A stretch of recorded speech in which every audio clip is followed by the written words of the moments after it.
If you ever get a text reply from someone who's been dead for years, don't respond. That's what the police officer told me after everything was already over. I'm sharing this now because what happened to me still doesn't make sense, and honestly, I don't think it ever will. This happened in late October 2018 in a small town in western Pennsylvania. I was 24 years old at the time, fresh out of college, and broke. I had just accepted a temporary job restoring old properties for a real estate investor, mostly abandoned houses that were being flipped or sold to the state. That's how I ended up at 137 Redfield Lane. The house was cheap. Too cheap. 3 bedrooms, 2 floors, basement, detached garage, quiet neighborhood. The owner told me straight up on the phone, no long-term lease, 6 weeks max. I didn't ask why. When I first walked in, the place smelled like dust and old wood. No furniture, no damage, just empty. Uncomfortably empty. The kind where sound doesn't echo right. The floors creaked even when I wasn't moving. But rent was almost nothing, so I ignored every red flag, like most people do. The first week was normal. No noises, no shadows, no creepy discoveries. Then, on the 8th night, I got my first text. It came in at 2:17 a.m. Unknown number. Why are you in my house? I remember staring at my phone, half asleep, annoyed.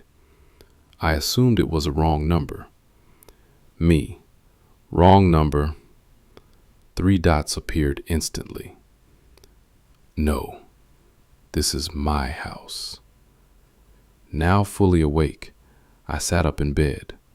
My heart sped up, not from fear, but irritation. Me. Who is this? 5 seconds passed. You shouldn't be upstairs.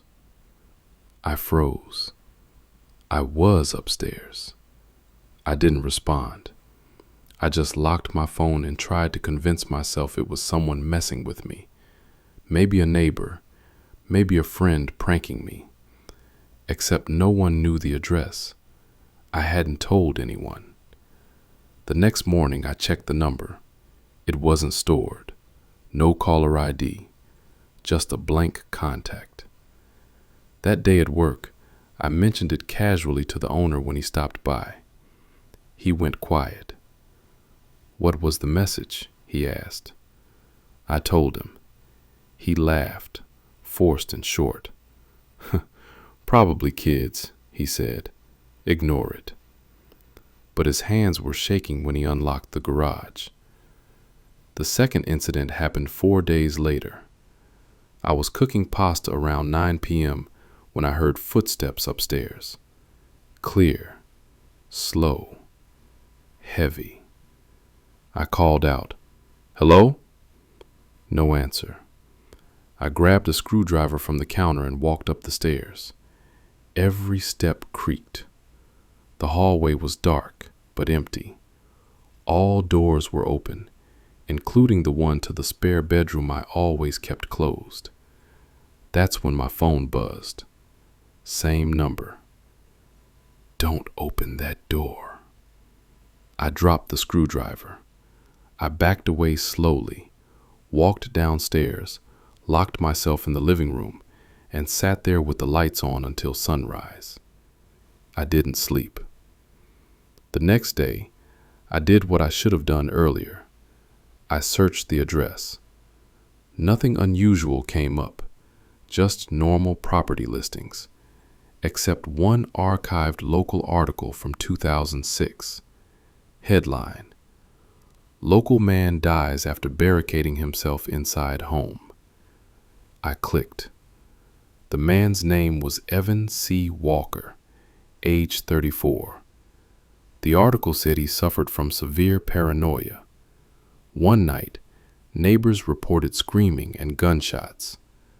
Police arrived to find the house locked from the inside. They broke in. He had shot himself in the spare bedroom upstairs, the same room I avoided. I stared at the screen for a long time. Then I laughed. A stupid, nervous laugh. Old house, old story. Coincidence. That night, I left every light on. At 1:42 a.m., my phone vibrated again. They lied about me. Who is this? You read the article. My fingers felt numb. How do you know that? Several seconds passed. Then my phone rang. Same number. I didn't answer. A voicemail appeared seconds later. I waited 10 full minutes before pressing play. At first, it was just breathing. Slow, heavy. Then a man's voice. Quiet, hoarse, American accent, whispered. They're still in the walls. I left the house that night.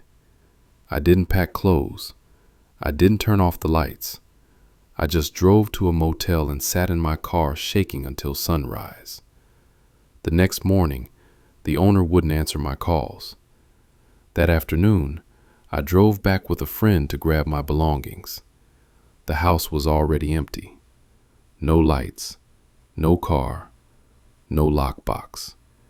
And on the front door, taped neatly at eye level, was a single printed sheet of paper.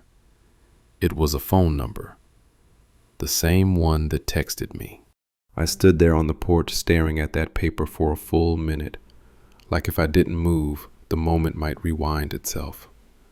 Same number, same formatting, printed cleanly like it came straight off a home printer.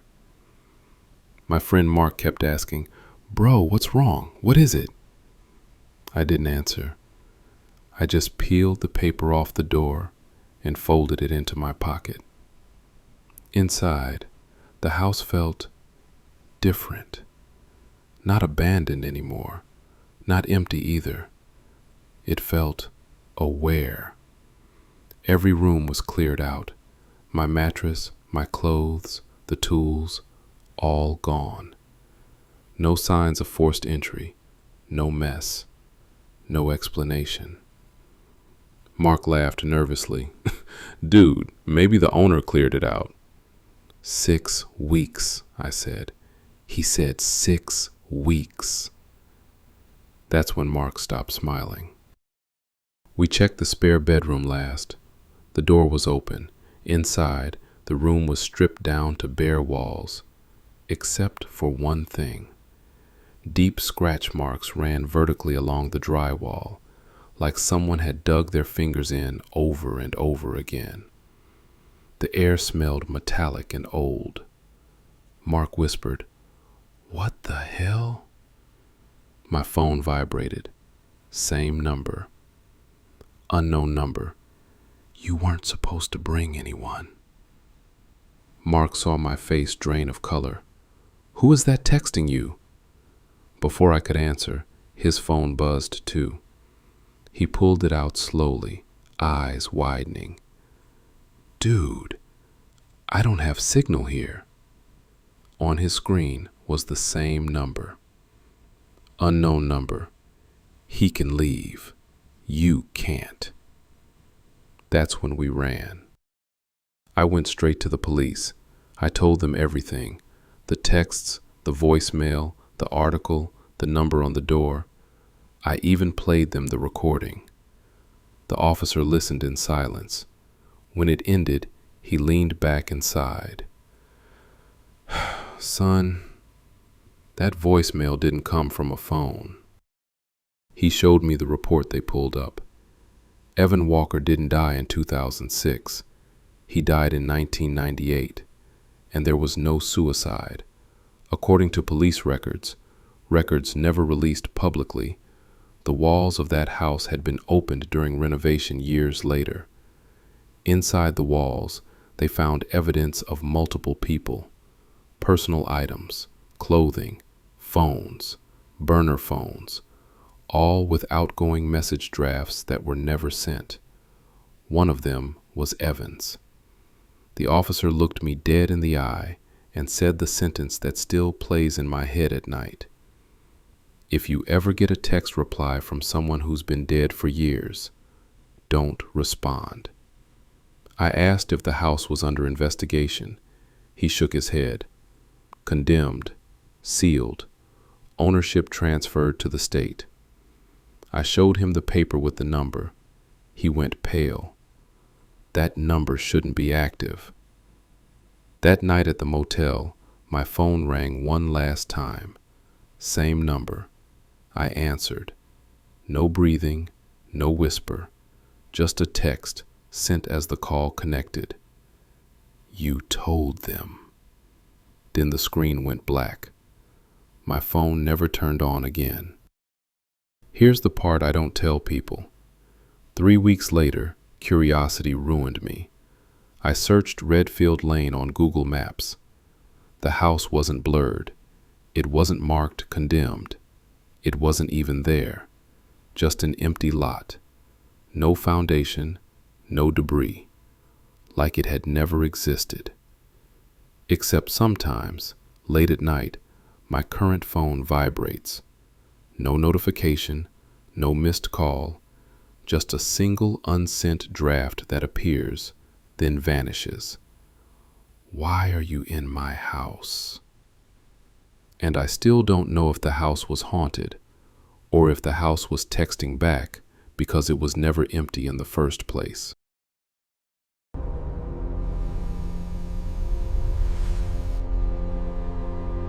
Everyone in town knew about the motel.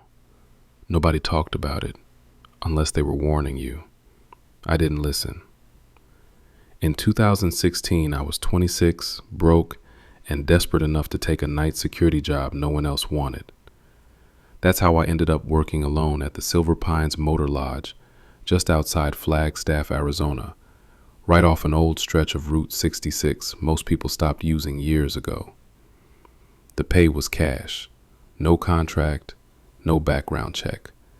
That should have been my first clue. The motel had been there since the late 1970s. It looked frozen in time. Neon sign flickering, cracked asphalt, pine trees pressing in close like they were trying to reclaim the place. The owner, an older man named Carl, handed me a master key and said only one thing before leaving. If a room calls the front desk after midnight, don't answer it. I laughed, thinking it was a joke. He didn't laugh back. Night 1. My job was simple. Sit at the front desk from 11 p.m. to 6 a.m., log cars, walk the property once every hour, call Carl if something serious happened. The motel was almost empty. Only 3 rooms were occupied. Room 6, Room 11, Room 17. Carl circled Room 12 on the map and drew a thick X through it. Closed for repairs, he said. The door to Room 12 was boarded up from the outside. That mattered later. Around 1:30 a.m., I started my first patrol. Everything felt wrong in a way I couldn't explain. Too quiet. No crickets, no wind, just the faint buzzing of the neon sign behind me. As I passed Room 12, my flashlight flickered. I smacked it against my hand. The light came back on. That's when I noticed something that made my stomach tighten. There were footprints in the dirt outside the door. Bare footprints. Fresh. Leading away from Room 12. I told myself it was a guest messing around. People did weird stuff at cheap motels. I went back to the front desk. At exactly 2:06 a.m., the phone rang. Not the outside line, the internal line. Caller ID displayed, Room 12. I stared at it, confused. Room 12 didn't have a phone, and even if it did, it was boarded shut. I let it ring. It stopped after 6 rings. Then, slowly, it rang again. I picked up. "Front desk," I said. For a moment, there was nothing. Then I heard breathing. Wet. Close. A woman's voice whispered, "He's in the bathroom." The line went dead. The police refused. I called Carl, straight to voicemail. So I did the next logical thing. I called the police. I told them about a suspicious call from a closed room. Breathing. A woman's voice. There was a long pause on the other end. Finally, the dispatcher asked, "Did you say Silver Pines Motor Lodge?" "Yes." Another pause. Then, "Sir, are you in danger right now?" "I don't know," I said honestly. Her voice dropped. "Officers will not be dispatched to that location." I thought I misheard her. "What?" "We've had previous incidents. Please leave the building if possible." I hung up, staring at the phone. Law enforcement doesn't just refuse calls. What happened to room 12? Around 3 a.m., curiosity beat fear. I grabbed the master key and walked toward room 12. The boards were still nailed in place. No damage, no gaps. But I could hear something inside.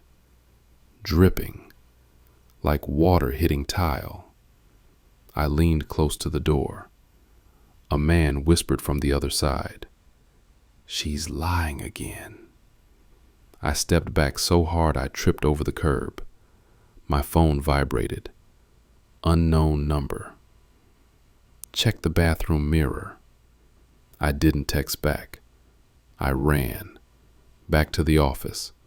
Locked the door. Lights on. At 4:11 a.m., the security camera feed glitched. Static filled the screen. Then the image came back. Every camera showed the same thing. Room 12's door, wide open. The boards were gone. The bathroom light inside was on. And standing just inside the doorway was a man, staring directly into the camera. Not moving, not blinking. The feed cut out completely. The record that didn't exist. At sunrise, Carl finally answered his phone. I told him everything. He didn't ask questions. He just said, "Did you see him?" "Yes." Carl exhaled slowly. "Then you're done," he said. "Don't come back tonight." I asked him what happened in room 12. He went quiet for a long time. Then he said, "In 1989, a couple checked into that room. They never checked out. The man was found in the bathroom mirror. The woman was never found." "What does that mean?" I asked. Carl whispered. "They were both alive when the police arrived, but neither one existed in any records. No birth certificates, no IDs, no fingerprints." He hung up. I quit that job, left Flagstaff, never worked night shifts again. But 3 months later, I got a voicemail at 2:06 a.m. Same time, same sound. Breathing. And a man whispering, "She's still lying." I told myself I wouldn't look. That's the lie everyone tells before everything gets worse. After I checked out of the motel at dawn, I drove straight to the county records office. The building was old, beige brick, with flickering lights and a smell like burnt coffee and paper that hadn't been touched in decades. I told the clerk I was doing research for a local history project. She didn't care. She just slid a folder across the desk like it weighed nothing, but it felt heavy when I picked it up. Incident location: Ridgewood Motor Lodge, Route 48. Primary location of interest: Room 12.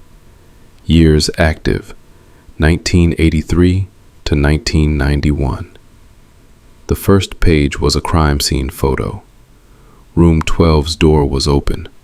The carpet was dark, stained. The mirror above the sink was cracked straight down the middle, like someone had punched it with both fists.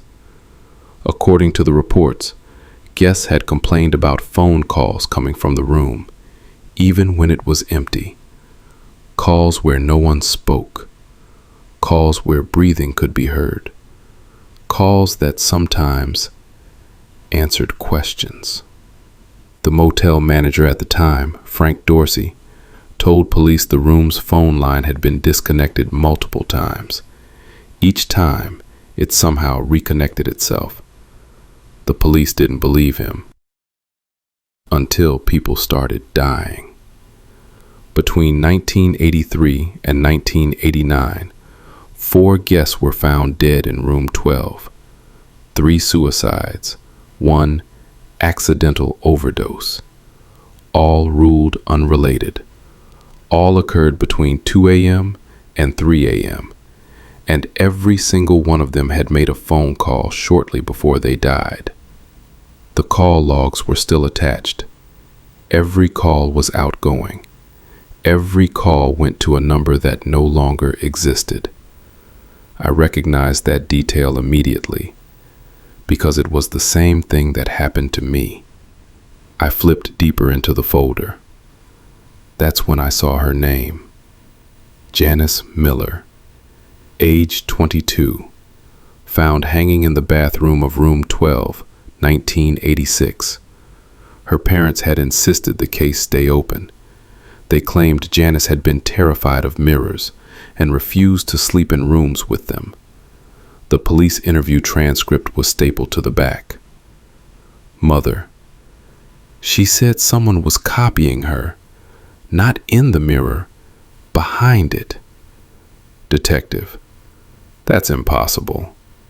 Mother: then explain how Janice called me from the motel after she was already dead. My throat tightened. The call log confirmed it. Janice Miller's phone placed a call to her parents' house 7 minutes after her official time of death. I sat back in the chair, staring at the wall, and then my phone buzzed. Unknown number. Same one. I didn't answer. It buzzed again, this time with a voicemail notification. Against every instinct I had left, I pressed play. Then a familiar male voice, calm, close. You saw the files. I stood up so fast my chair fell over. People in the room stared at me. I didn't care. I walked outside into the cold air, my heartbeat pounding in my ears. The voice continued. You weren't supposed to. The voicemail ended. That night, I couldn't sleep. Every time I closed my eyes, I saw that cracked mirror from the crime scene photo. Around 2:30 a.m., my phone rang again. Same number. I answered. Stop calling me, I said, my voice shaking. Silence. Then, very clearly, my own voice came through the line. I'm in the room. I dropped the phone. The next morning, I went back to the motel. It had been abandoned for years, scheduled for demolition. Yellow caution tape flapped in the wind. I didn't know why I was there. Maybe I needed proof. Maybe I needed closure. Room 12's door was unlocked. Inside, the air was cold. The mirror was still there, cracked, replaced once, cracked again, but never removed. The old wall phone hung next to the bed. It rang the moment I stepped inside. I didn't touch it. It kept ringing. Then the mirror fogged. Slowly, fingerprints appeared on the glass. From the inside, pressing outward. Words formed in the steam. "Answer it." The phone stopped ringing.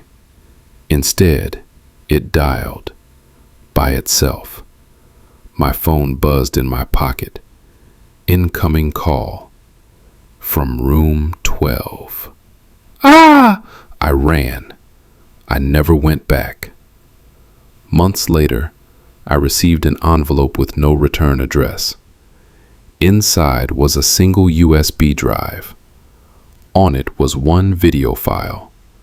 Motel security footage dated 1991. The last night the motel was operational. The footage showed room 12, the mirror, and a man standing in front of it, holding a phone, speaking calmly. The reflection did not match him, and when he hung up, the reflection picked up the phone. Ridgewood Motor Lodge was demolished 2 years ago, but people still report calls from blocked numbers, from dead phones, from rooms that no longer exist. And sometimes, if you answer, the voice on the other end sounds exactly like yours.